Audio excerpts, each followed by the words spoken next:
First of all, maraming salamat po sa support na binibigay ninyo, lalo-lalo na sa Prinsesa ng Buhay Ko. Maganda po yung rating sa tinatamo namin. And para medyo naman magka-break naman tayo, on November 7, magkakaroon po ako ng concert sa Music Museum. It's my first major concert po, Music Museum po, November 7 sa San Juan, Green Hills. And this is the opportunity, guys, na para ma-express ko at makita ninyo yung other side ni Alger. Yung other side ni Alger beside acting is my passion for singing, my passion for music.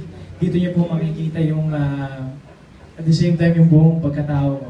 So guys, hopefully magkita-kita po tayo November 7 kung wala po kayong gagawin. And what you can expect is a full entertainment. Hindi masasayang ang pagpunta ninyo kasi talagang pinaghirapan ko po ito. Talagang pinagpagura po namin at abangan din po ninyo yung mga special guest ko. Siyempre, sina Vina Brenica, ang ating YouTube sensation na si Julian San Jose, si Rochelle Pangilinan, wow. And at the same time, lastly but not least, si Chris Bernal, ang ating grafter niya. Abangan po niya, November 7, Music Museum. Thursday po yan sa San Juan, Green Hills. Maraming salamat po.